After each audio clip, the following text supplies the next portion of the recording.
نحمده ونصلي على رسوله الكريم اما بعد فاعوذ بالله من الشيطان الرجيم بسم الله الرحمن الرحيم اليوم اكملت لكم دينكم واتممت عليكم نعمتي ورضيت لكم الاسلام دينا وقال النبي صلى الله عليه وسلم من احدث في امرنا هذا ما ليس منه فهو رد. وعن جابر بن عبد الله قال كان رسول الله صلى الله عليه وسلم إذا خطب احمرت عيناه وعلى صوته واشتد غضبه حتى كأنه منذر جيش يقول صبحكم ومساكم ويقول بعثت أنا والساعة كهاتين ويقرن بين إصبعيه السبابة والوسطى ويقول أما بعد فإن خير الحديث كتاب الله وخير الهدي هدي محمد وشر الأمور محدثاتها وكل بدعة ضلالة ثم يقول أنا أولى بكل مؤمن من نفسه من ترك مالا فلأهله ومن ترك دينا أو ضياعا فإلي وعلي. وعن الإرباض بن سارية قال وعظنا رسول الله صلى الله عليه وسلم يوما بعد صلاة الغداة موعظة بليغة ذرفت منها العيون ووجلت منها القلوب فقال رجل إن هذه موعظة مودع فماذا تعهد إلينا يا رسول الله؟ قال أوصيكم بتقوى الله والسمع والطاعة وإن عبد حبشي فإنه من يعش منكم يرى اختلافا كثيرا وإياكم ومحدثات الأمور فإنها ضلالة فمن أدرك ذلك منكم فعليه بسنتي وسنة الخلفاء الراشدين المهديين عضوا عليها بالنواجذ. صدق اللہ العظیم وصدق رسولہ النبی الکریم. گزشتہ ہفتے بات چل رہی تھی کہ ہم حضرت نبی کریم صلی اللہ علیہ وسلم کا کلمہ پڑھتے ہیں، آپ کی محبت کا دم بھی بھرتے ہیں، لیکن عام طور پر حضرت نبی کریم صلی اللہ علیہ وسلم کی تعلیمات پر جس طرح سے عمل کرنا چاہیے اس طرح عمل نہیں کرتے. بلکہ آج میں بات کرنا چاہ رہا ہوں تو کہ صرف اتنا ہی نہیں کہ جس طرح عمل کرنا چاہیے اس طرح عمل نہیں کرتے، بلکہ یہ کہ عملی طور پر اس میں گویا کمی اور کوتاہی تلاش کرتے ہیں اور اپنی طرف سے کچھ اضافہ بھی کرتے ہیں. اس لیے یعنی جس طرح سے جو چیز اللہ تعالیٰ نے اپنے رسول کے ذریعے سے ہم تک پہنچائی، ہم اس میں بہت ساری من گھڑت باتیں ملا دیتے ہیں جسے بدعت کہتے ہیں. اللہ کا قرآن کہتا ہے الیوم اکملت لکم دینکم واتممت علیکم نعمتی ورضیت لکم الاسلام دینا، کہ میں نے آج تم پر اپنا دین مکمل کر دیا اور تمہارے لیے دین کو بطور دین اسلام کو پسند کر لیا. اور اس کے باوجود حضرت نبی کریم صلی اللہ علیہ وسلم نے جب یہ بات فرما دی کہ میں نے جو چیز اللہ تعالیٰ نے مجھے دی تھی میں نے وہ تم تک پہنچا دی، اے اللہ تو گواہ رہنا، یہ بات حضور فرما چکے. اس کے بعد اگر کوئی آدمی حضور صلی اللہ علیہ وسلم کی بتلائی ہوئی تعلیمات پر اپنی طرف سے کوئی اضافہ کرتا ہے تو وہ گویا کہ اس بات کی شکایت کرتا ہے کہ اللہ کے نبی صلی اللہ علیہ وسلم نے نعوذ باللہ من ذالک ثم نعوذ باللہ من ذالک ثم نعوذ باللہ من ذالک کہ کچھ چیزیں چھوڑ دی تھی وہ میں اضافہ کر رہا ہوں. یہی مطلب ہوا نا، جو چیز اللہ کے نبی صلی اللہ علیہ وسلم نے نہیں بتائی، جو چیز اللہ کے نبی صلی اللہ علیہ وسلم کے ذریعے ہم تک نہیں پہنچی اور ہم اس کا اپنی طرف سے اضافہ کر لیں تو وہ کیسا ہے کہ جیسا کہ حضور نے جو باتیں بتلائی ہیں وہ ناکافی ہے. نعوذ باللہ 14 صدیاں بیت گئیں، 14 صدیوں میں جس نے کوئی کام نہیں کیا تو وہ آج ہم کرنے پہ تلے ہوئے. اسے کیا کہتے ہیں؟ بدعت کہتے ہیں.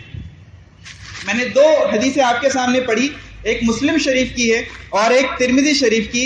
مسلم شریف کی جو حدیث ہے اس کو پھر سے سنیے، اور میں جان بوجھ کر یہ مکمل حدیث میں نے آپ کے سامنے پڑھی اور اس کا ترجمہ بھی میں آپ کے سامنے کر کے بتلاتا ہوں، اس لیے کہ جب ہم بدعت وغیرہ پر بات کرتے ہیں تو عام طور پر لوگ یہ کہا کرتے ہیں، یہ سوچا کرتے ہیں کہ یہ فلانے والا ہے اس لیے اس کو ایسا کہہ رہا ہے. یہ کوئی والا نہیں ہے، یہ اللہ کے رسول صلی اللہ علیہ وسلم کا فرمان ہے. مسلم شریف کی روایت ہے، حضرت جابر بن عبداللہ رضی اللہ عنہ کی روایت ہے، وہ کہتے ہیں کہ کان رسول اللہ صلی اللہ علیہ وسلم اذا خطب احمرت عیناہ، کہ اللہ کے نبی صلی اللہ علیہ وسلم جب خطبہ دیا کرتے تھے، جب بیان فرمایا کرتے تھے تو آپ کی آنکھیں سرخ ہو جاتی تھی. فرماتے وَعَلَا صَوْتُهُ، اور جب آپ بیان فرماتے تھے تو آپ کی آواز تیز ہو جاتی تھی. وَاشْتَدَّ غَضَبُهُ، اور اللہ کے نبی صلی اللہ علیہ وسلم جب بیان فرماتے تھے تو غضب میں آ جاتے تھے. حَتَّى كَأَنَّهُ مُنذِرُ جَيْشٍ، ایسا لگتا تھا کہ جیسے آپ اس بات سے ڈرا رہے ہیں کہ کوئی قافلہ یا کوئی جو فوج ہے وہ حملہ کرنے والی ہے. یقول سبحکم ومساکم، بس صبح یا شام میں وہ حملہ کر دے گی. اس طرح سے حضور صلی اللہ علیہ وسلم جب بیان فرماتے تھے تو ایسا لگا کرتا تھا. وَيَقُولُ، اور اللہ کے نبی صلی اللہ علیہ وسلم نے فرمایا بُعِثْتُ أَنَا وَالسَّاعَةَ كَهَاتَيْنِ، کہ میں اور قیامت اس طرح بھیجے گئے ہیں، میں اور قیامت اس طرح بھیجے گئے ہیں. وَيَقْرُنُ بَيْنَ إِصْبَعَيْهِ السَّبَابَةِ وَالْوُسْطَى، اللہ کے نبی صلی اللہ علیہ وسلم نے شہادت کی انگلی اور درمیانی انگلی کو ملا کر بتلایا کہ میں اور قیامت اس طرح بھیجے گئے ہیں. یعنی میرے اور قیامت میں صرف اتنا فاصلہ ہے جو ان دو انگلیوں کے درمیان ہوتا ہے. مسلم شریف کی روایت ہے. بخاری کے درجے کی، بخاری کے بعد اگر کوئی حدیث کی کتاب ہے تو وہ مسلم شریف ہے. اللہ کے نبی صلی اللہ علیہ وسلم فرماتے ہیں وَيَقْرُنُ بَيْنَ إِصْبَعَيْهِ السَّبَابَةِ وَالْوُسْطَى وَيَقُولُ، اور اللہ کے نبی صلی اللہ علیہ وسلم نے فرمایا اما بعد فَإِنَّ خَيْرَ الْحَدِيثِ كِتَابُ اللَّهِ، سب سے اچھی بات کس کی ہے؟ اللہ کی کتاب کی. اللہ کی کتاب کے بعد کسی کی بات نہیں مانی جائے گی اگر وہ چیز اللہ کی کتاب سے ٹکراتی ہے. اور اللہ کا قرآن کہتا ہے اليوم اکملت لکم دینکم، میں نے آج تمہارے اوپر اپنا دین مکمل کر دیا. تو جو بات اس آیت کے بعد کوئی آدمی اپنی طرف سے کہے تو وہ گویا کیا ہے کہ وہ دین میں نقص نکال رہا ہے. تو اللہ کے نبی صلی اللہ علیہ وسلم نے فرمایا فَإِنَّ خَيْرَ الْحَدِيثِ كِتَابُ اللَّهِ وَخَيْرُ الْهَدِي هَدِيُّ مُحَمَّدٍ، کہ سب سے اچھی زندگی اور سیرت اور طریقہ زندگی گزارنے کا کس کا ہے؟ حضرت محمد صلی اللہ علیہ وسلم کا ہے. پھر حضور فرماتے ہیں وَشَرُّ الْأُمُورِ مُحْدَثَاتُهَا، کہ سب سے بری باتیں کیا ہیں کہ جو دین میں نئی نئی پیدا کر لی جائیں، دین میں نئی نئی باتیں پیدا کر لی جائیں. اللہ کا نبی کہتا ہے وَشَرُّ الْأُمُورِ مُحْدَثَاتُهَا، کہ دین میں نئی باتیں پیدا کرنا سب سے زیادہ برا ہے. آگے فرمایا وَكُلُّ بِدْعَةٍ ضَلَالَةٍ، کہ جو باتیں نئی پیدا کی جاتی ہیں ہر وہ بات گمراہی ہے، وہ دین نہیں ہو سکتی. آگے فرمایا ثُمَّ يَقُولُ انا اولا بكل مؤمن من نفسه، کہ میں یہ جو باتیں تمہیں کہہ رہا ہوں اس لیے کہہ رہا ہوں کہ میں ہر مومن کے اس کی جان سے زیادہ قریب ہوں. میں تمہیں اس قدر چاہتا ہوں کہ جتنا تم اپنی بھلائی اور برائی نہیں چاہتے اور جانتے اور تمہیں نہیں پتا کہ کس چیز سے جنت ملتی ہے، میں تمہیں بتلا رہا ہوں. آگے فرمایا من ترک مالا فلأہلہ، آگے اس اپنے پن کا اظہار کرتے ہوئے اللہ کے نبی صلی اللہ علیہ وسلم نے فرمایا کہ تم میں سے اگر کوئی مر جائے اور وہ مال چھوڑ دے تو وہ اس کے وارثوں کا ہے، اس کے گھر والوں کا ہے. ومن ترک دینا او ضیاعا فإلی وعلی، کہ اگر کوئی آدمی کے اوپر قرض ہو یا وہ اپنے یتیم بچوں کو چھوڑ دے وہ میرے پاس لے کر آؤ، میں ان کی کفالت کروں گا. تو حضور صلی اللہ علیہ وسلم نے اس حدیث کے ذریعے سے یہ بتلایا کہ میں کس قدر تمہیں چاہتا ہوں کہ تم مال چھوڑو، تمہارے گھر والے بانٹ لیں، اور تمہارے یتیم بچے ہوں، تمہارے پر قرض ہو، میرے پاس لاؤ، میں ان کی زندگی بھر کفالت کروں گا. کیسا محبت بھرا پیغام ہے، کیسا محبت بھرا پیغام ہے. کیا فرمایا کہ سب سے بہتر کتاب کون سی ہے؟ کتاب اللہ، اللہ کی کتاب ہے.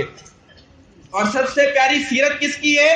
حضرت محمد صلی اللہ علیہ وسلم کی ہے. اور سب سے بری چیز کیا ہے کہ جو دین میں نئی باتیں پیدا کر لی جائیں. اور بدعت پیدا کرنا اور نئی باتیں پیدا کرنا کیا ہے کہ گمراہی ہے. اور ایک حدیث میں فرمایا ہے کہ کل ضلالۃ فی النار، ہر گمراہی جہنم میں لے کر جانے والی ہے. ہر نئی بات جو پیدا کی جائے اور جو دین میں نہیں ہے. ایک ہوتا ہے احداث فی الدین اور ایک ہوتا ہے احداث للدین. دین کی باتوں کو پورا کرنے کے لیے بعض نئی چیزیں کی جاتی ہیں. مثال کے طور پر یہ آپ یعنی مائک استعمال کرتے ہیں, ایمپلیفائر استعمال کرتے ہیں, تو یہ ایک طرح سے آپ دین کی بات پہنچانے کے لیے استعمال کر رہے ہیں, تو یہ تو دین کی بات آگے پہنچانے کے لیے ہے.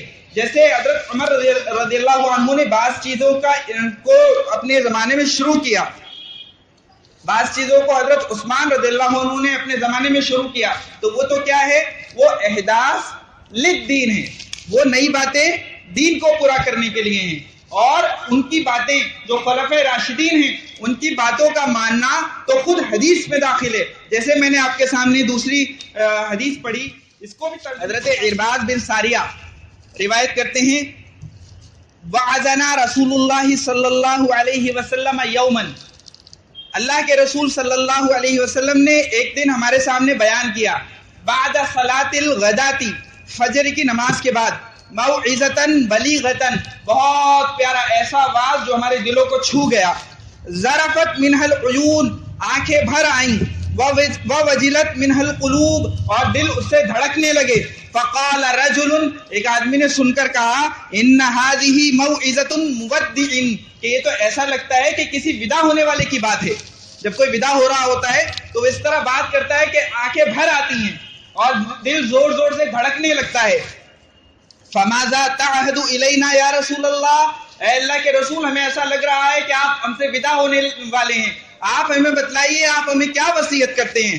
قال, اللہ کے نبی صلی اللہ علیہ وسلم نے فرمایا, اوصیکم بتقوی اللہ, میں تمہیں اللہ سے ڈرنے کی وصیت کرتا ہوں, والسمع, اور اطاعت کرنے کی, فالو کرنے کی, اور والطاعت, اور اس بات کو مان لینے کی. کون سی بات, کس کی بات, وَإِنْ عَبْدٌ حَبَشِيٌّ فَإِنَّهُ مَنْ يَعِشْ مِنْكُمْ يَرَى اخْتِلَافًا كَثِيرًا, کہ تمہارے اوپر اگر کوئی حاکم حبشی ہو, گیا گزرا ہو, وہ تمہارے اوپر حاکم ہو گیا, اس کی بات بھی مانو جب تک وہ شریعت کے خلاف نہ کہے. اور اللہ کے نبی صلی اللہ علیہ وسلم آگے فرماتے ہیں کہ تم میں سے جو آگے جیے گا تو وہ دیکھے گا, یرا, وہ دیکھے گا, اختلافاً کثیرا, امت بٹ جائے گی, اختلاف ہو جائیں گے. کوئی کچھ کہے گا, وہ کہے گا میں صحیح ہوں, وہ کہے گا میں صحیح ہوں, تو وہ دیکھے گا اختلاف. اس امت کو یہ چیزیں دیکھنی ہے, اللہ کا نبی کہتا ہے. اور پھر اس زمانے میں تمہیں کیا کرنا ہے وہ بھی اللہ کے نبی صلی اللہ علیہ وسلم نے فرمایا, وَإِيَّاكُمْ وَمُحْدَثَاتِ الْأُمُورِ, اور تم بچتے رہنا دین میں نئی باتیں پیدا کرنے سے. کیا فرمایا کہ جب تم اختلاف دیکھو اور تمہیں یہ بات سمجھ میں نہ آئے کہ کون سی بات صحیح ہے اور کون سی بات غلط ہے, تو یہ دیکھنا کہ کون نئی باتیں پیدا کر رہا ہے, جو حضور کے زمانے میں نہیں تھی, جو صحابہ کے زمانے میں نہیں تھی, جو تابعین کے زمانے میں نہیں تھی, جو تبع تابعین کے زمانے میں نہیں تھی. جو آدمی ایسی باتیں پیدا کر رہا ہے اس سے بچتے رہنا. آگے فرماتے فَإِنَّهَا ضَلَالَةٌ, کہ جو آدمی نئی باتیں پیدا کرتا ہے وہ تو گمراہی ہے. فَمَنْ أَدْرَكَ ذَلِكَ مِنْكُمْ فَعَلَيْهِ بِسُنَّتِي وَسُنَّتِ الْخُلَفَاءِ الرَّاشِدِينَ الْمَهْدِيِّينَ, کہ جو آدمی ایسے حالات میں گرفتار ہو جائے کہ وہ کیا کرے کہ میری سنت کو پکڑ لے, میری سنت کو پکڑ لے, اور خلفائے راشدین کی سنت کو پکڑ لے, خلفائے راشدین کی باتوں پر عمل کرے. میں نے کہا ابو بکر اگر کوئی بات نہیں پیدا کر رہا ہے تو اس کا ثبوت قرآن و حدیث میں موجود ہے, اس نے حضور سے ضرور کچھ سنا ہے رضی اللہ عنہ. اور حضرت عمر رضی اللہ عنہ نے کوئی نئی باتیں پیدا کی تو وہ احداث للدین ہے, وہ احداث فی الدین نہیں ہے. آج جن لوگوں کے سینوں پر سانپ لوٹتے ہیں کہ جب 20 رکعت تراویح پڑھی جاتی ہے, جب دوسری اذان جمعے میں دی جاتی ہے, وہ کہتے ہیں یہ حدیث میں نہیں. اللہ کے نبی صلی اللہ علیہ وسلم فرماتے ہیں میری حدیث کو, میری باتوں کو تم پابندی سے اس پر عمل کرتے رہنا. اور کس کی باتوں پر عمل کرتے رہنا کہ خلفائے راشدین کی باتوں پر عمل کرتے رہنا. کیوں کہ المہدیین, کہ یہ ہدایت یافتہ ہے. آج ہم کہتے ہیں کہ حضور کے زمانے میں نہیں تھی, حضور کے زمانے میں تم تھے, ابو بکر تھا, عمر تھا, عثمان تھا, علی تھا. انہوں نے جو چیزیں دیکھی ان کے پیچھے اتنے صحابہ کا اجماع ہوا, اس کو تم کہتے ہو کہ دین میں نئی بات ہے. اللہ کے نبی صلی اللہ علیہ وسلم فرماتے عدو علیہا بالنواجذ، میری سنت کو، خلفائے راشدین کی سنت کو اپنی ڈاڑوں سے پکڑے رہنا۔ جب بہت مضبوطی سے کوئی بات پکڑی جاتی ہے، کسی بات پر بہت زور سے عمل کیا جاتا ہے، اس کو چھوڑنا گوارا نہیں ہوتا، تو کہتے ہیں ڈاڑوں سے پکڑے رہنا۔ ترمذی شریف کی حدیث ہے، اور بخاری اور مسلم کی حدیث ہے من احدث فی امرنا ھذا ما لیس منہ فہو رد، کہ جو بات دین میں نہیں، جو رسول اللہ کی زندگی میں نہیں، جو خلفائے راشدین کی زندگی میں نہیں، کسی نے اپنی طرف سے پیدا کر لی، ما لیس منہ، اس کی اصل قرآن و سنت میں نہیں۔ اللہ کے نبی صلی اللہ علیہ وسلم، بخاری اور مسلم کی روایت ہے، اللہ کے نبی صلی اللہ علیہ وسلم فرماتے فَهُوَ رَدٌ، ٹھوکر مار دو اسے۔ حضرت عبداللہ بن مسعود رضی اللہ عنہ بڑے صحابی ہیں، ابن ماجہ کی روایت ہے، وہ کہتے ہیں کہ اللہ کے نبی صلی اللہ علیہ وسلم نے فرمایا کہ ایک زمانہ ایسا آئے گا لوگ سنتیں مٹائیں گے، بدعت پر عمل کریں گے۔ اب عبداللہ ابن مسعود نے کہا کہ اللہ کے رسول میں کیا کروں اس وقت؟ حضرت نبی کریم صلی اللہ علیہ وسلم نے فرمایا عبداللہ مجھ سے پوچھتا ہے کیا کروں؟ کہ اس کی بات کو انکار کر دینا، مت ماننا اس کی بات جو محمد کے خلاف جائے، جو محمد کے دین میں نئی باتیں پیدا کرے، ہرگز مت ماننا اس کی بات۔ اللہ کے نبی صلی اللہ علیہ وسلم فرماتے ہیں قیامت کے دن حوض کوثر پر جب زمین تانبے کی ہوگی، جب سورج قریب آ کر کھڑا ہو جائے گا، تم نفسا نفسی کے عالم میں ہوں گے۔ حوض کوثر اللہ مجھے عطا کرے گا، جس کا ایک جام کوئی پی لے، قیامت میں جنت میں داخل ہونے تک اس کو پیاس نہیں لگے گی۔ میں اپنے دست مبارک سے اپنے امت کے لوگوں کو وہ جام کوثر پلا رہا ہوں گا، بہت سارے لوگ میری طرف آئیں گے، میں ان پر فخر کروں گا، اے اللہ میری امت کے اتنے لوگ ہیں، میں ان سب کو جام کوثر تقسیم کروں گا۔ لیکن میں دیکھوں گا کہ جب وہ آ رہے ہوں گے، فرشتے ان کو پیچھے دھکیل رہے ہوں گے، میں کہوں گا اے اللہ یہ میری امت کے لوگ ہیں، ان کو کیوں پیچھے دھکیلا جا رہا ہے؟ اللہ تعالیٰ فرمائیں گے یہ وہ لوگ ہیں آپ نہیں جانتے، آپ کے بعد انہوں نے دین میں نئی باتیں پیدا کی۔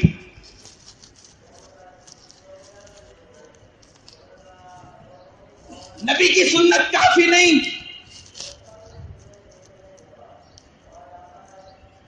ایک چھوٹی سی مثال عام ہو گیا، کیا؟ السلام علیکم خدا حافظ، کیا؟ السلام علیکم خدا حافظ۔ بعض لوگ صرف خدا حافظ، اور وہ چھوٹے چھوٹے بچے جن کو کبھی نہیں سکھاتے، کبھی پرواہ نہیں کرتے، وہ جاتے ہوئے کہتے ہیں السلام علیکم خدا حافظ، ٹاٹا بائے بائے، فرق ہی نہیں پڑتا کہ سب بن جاؤ، ہندو بھی بن جاؤ، مسلمان بھی بن جاؤ، عیسائی بھی بن جاؤ، کرسچن بھی بن جاؤ۔ یہ اللہ کا وہ دین ہے کہ جس پہ کسی کی آمیزش نہیں، لکم دینکم ولی دین۔ علماء نے لکھا ہے کہ اگر خدا حافظ السلام علیکم کے ساتھ کہا تو سنت کو کافی نہیں سمجھا، گناہ ہے، اور اگر السلام علیکم خدا حافظ کی جگہ کہا، السلام علیکم چھوڑ دیا تو اس نے سنت کو چھوڑ دیا۔ لفظی معنی کے اعتبار سے درست ہے، اللہ ہی حفاظت کرتے ہیں، لیکن میرے نبی نے یہ الفاظ نہیں سکھائے۔ میرے نبی نے فرمایا السلام علیکم، یہ کہو، کیا کہو؟ صحیح کر لو، کیونکہ یہ سلام بھی بڑا مظلوم ہے، جتنے منہ اتنی باتیں، اپنے اپنے طور پر سلام کرتے ہیں۔ کیا الفاظ ہیں؟ السلام علیکم، اور جواب کیا ہے؟ وعلیکم السلام، وعلیکم السلام، وعلیکم السلام نہیں، السلام علیکم نہیں، السلام علیکم وعلیکم السلام۔ تو یہ بھی علماء نے منع کیا اس سے، ایک ایسی چیز کہ جو اللہ کے نبی صلی اللہ علیہ وسلم نے دے رکھی ہے، جب ملو سلام کرو، اور جب جدا ہو سلام کرو۔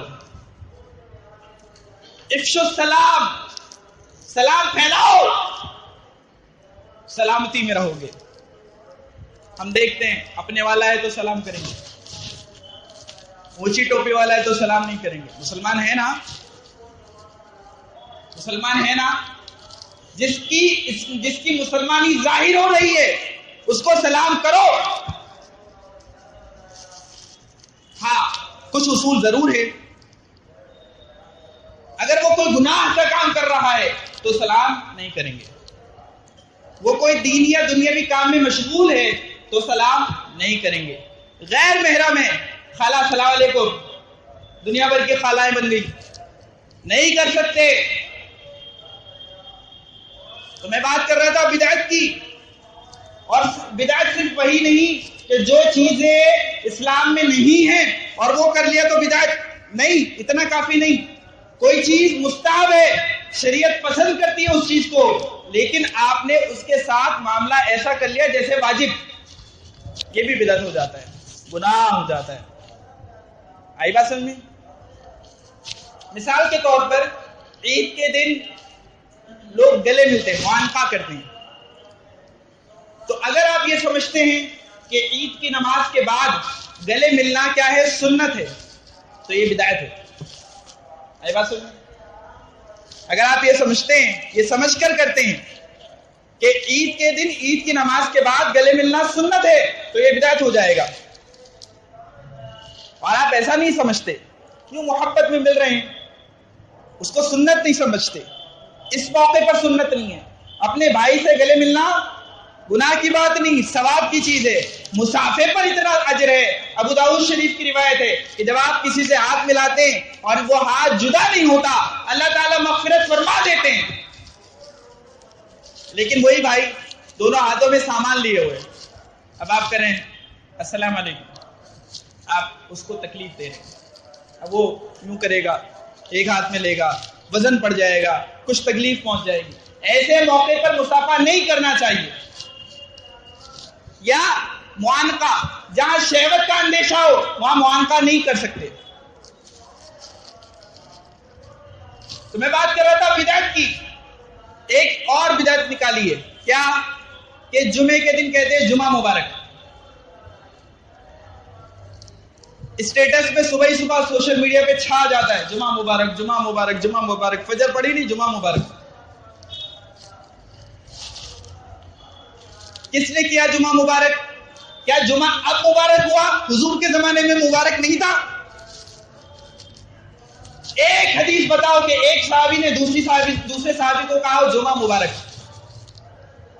جائز ہے. اگر آپ کہیں جمعہ مبارک حرام نہیں ہے, لیکن آپ اس کو ایسا سمجھنے لگے گویا کہ ثواب کی چیز ہے کہ اتنے لوگوں کو بھیجنا ہے جمعہ مبارک. ارے بھائی جمعہ اس کا مبارک ہے جو اور دنوں سے پہلے اٹھ کر اللہ کی عبادت کر رہا ہے, جو جمعے کے اعمال میں لگا ہوا ہے. یہ جو سوشل میڈیا کے مفکرین ہیں, چھائے ہوئے ہیں سوشل میڈیا پر, اسٹیٹس میں جمعہ مبارک, ڈی پی میں جمعہ مبارک, میسیجز آ رہے ہیں جمعہ مبارک, جمعہ مبارک, جمعہ مبارک. کل یہی بدعت ہو جائے گا. آج تو یوں ہی کر رہے ہیں. بہت ساری چیزیں شروع میں تو سادے جذبے سے کی جاتی ہیں اور پھر وہی بدعت ہو جاتی ہے. لوگ اس پہ ایسے اڑ جاتے ہیں کہ نہیں کرنا ہی پڑے گا. کیا بات کر رہے ہیں مولانا, اس میں کیا حرج ہے؟ یہی کل بدعت ہو جاتا ہے. اللہ کے نبی صلی اللہ علیہ وسلم نے منع فرمایا اس چیز سے. آپ جانتے ہیں اللہ کے نبی صلی اللہ علیہ وسلم کے صحابہ سنت پر کیسا عمل کرتے تھے اور بدعت سے کیسے بچتے تھے. ایک مشہور صحابی ہیں حضرت عبداللہ ابن عمر رضی اللہ عنہما, باپ بھی صحابی, بیٹا بھی صحابی, حضرت عمر رضی اللہ عنہ کے صاحبزادے ہیں. اللہ کے نبی صلی اللہ علیہ وسلم کے سنت کے ایسے شیدائی کہ حضور کے جو فٹ اسٹیپس ہوتے تھے, جہاں آپ اپنے قدم مبارک رکھتے تھے وہیں پیچھے وہ قدم مبارک اپنے قدم رکھ کر چلا کرتے تھے. حضور جس درخت کے نیچے بیٹھ کر آرام کرتے تھے, عبداللہ ابن عمر اسی درخت کے نیچے بیٹھ کر آرام کرتے تھے. میرے حبیب نے یہاں پر آرام کیا ہے. ایک بار ایک مسجد میں تھے حضرت عبداللہ ابن عمر رضی اللہ عنہما. اذان ہوئی, اذان کے کچھ دیر کے بعد مؤذن نے لوگوں کو کہا کہ آ جاؤ جماعت کھڑی ہونے والی ہے. حضرت عبداللہ ابن عمر کی بڑھاپے کی عمر میں تھے, اکیلے چل پھر نہیں سکتے تھے, خادم لگتا تھا. کہتے مجھے نکالو یہاں سے, اس بدعتی کی مسجد سے نکالو مجھے. ہم نے نبی کے زمانے میں دیکھا کہ نبی کے زمانے میں ایک اذان ہوتی تھی، ایک بار نماز کے لیے بلایا جاتا تھا، اس نے 2 بار بلایا۔ آپ سمجھ رہے ہیں کیا بدعت کیا ہوتی ہے؟ حضور نے نہیں کی، حضور نے یہ کام نہیں کیا، تو نے کیوں کیا؟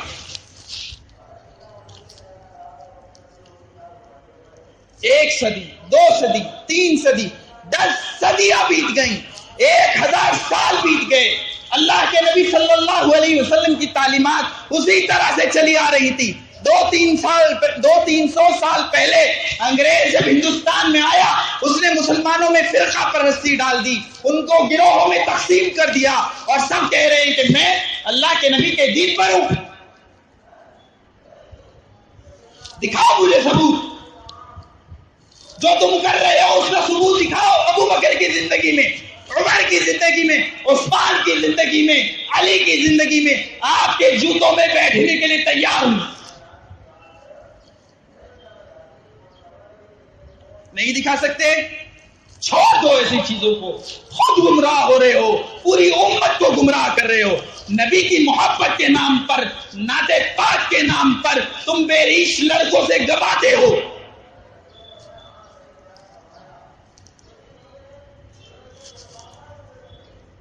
تمہاری بیٹیوں کی آوازیں نعت پاک کے نام پر غیر مردوں کے کانوں کی زینت بن رہی ہیں۔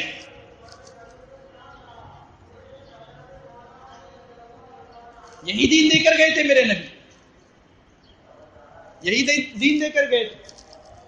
حضور صلی اللہ علیہ وسلم نے تو پاک دامنی کا درس دیا، حضور صلی اللہ علیہ وسلم نے تو پردے میں رہنے کا حکم دیا، اور آج ہم اپنے چھوٹے چھوٹے بچوں کو اور اپنی بچیوں کو ہم ان سے وہ کام کروا رہے ہیں جس کی وجہ سے دوسرے لذت حاصل کر رہا ہے۔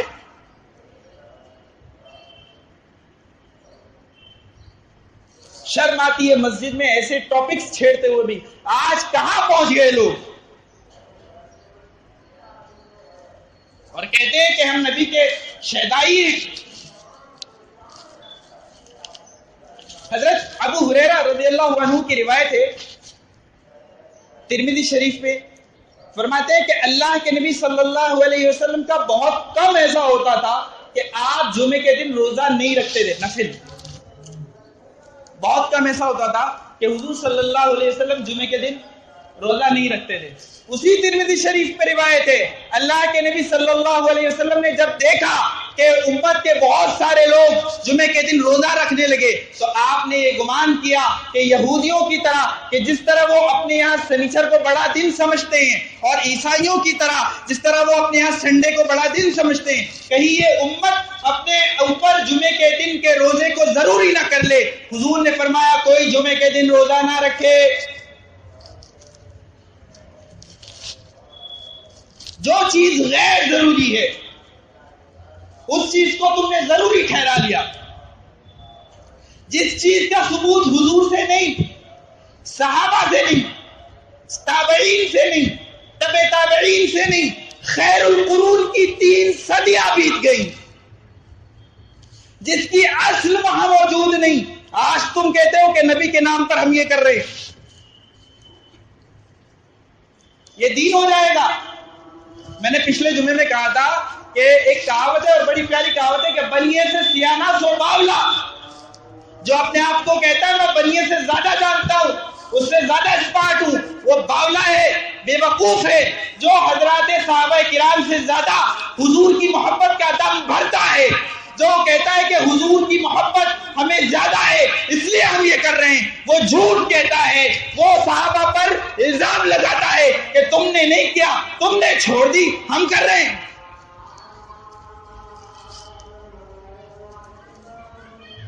جو چیز قرآن سے ثابت ہے، جو چیز احادیث سے ثابت ہے، جو چیز صحابہ کے آثار اور آپ کی زندگیوں سے ثابت ہے، جو چیز مجتہدین نے، ائمہ مجتہدین نے قرآن و سنت کی روشنی میں لکھی ہے، وہ ہمارے سر آنکھوں پر، اور جو چیز وہاں نہیں ملے گی ہم اپنی جوتیوں کی نوک پہ رکھتے ہیں۔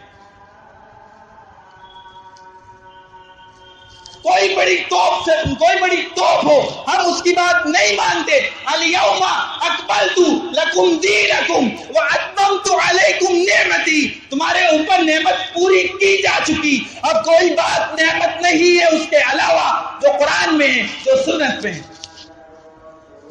وَرَضِيتُ لَكُمُ الْإِسْلَامَ دِينًا، اس دین پر اللہ راضی ہو چکا ہے کہ یہ دین تمہارے لیے ہے، اس راستے پر تمہیں چلنا ہے۔ اللہ تعالی ہم سب کو عمل کی توفیق نصیب فرمائے، اللہ تعالی ہم سب کو دین سمجھنے کی توفیق نصیب فرمائے، اللہ تعالی ہم سب کو دین پر عمل کرنے کی توفیق نصیب فرمائے۔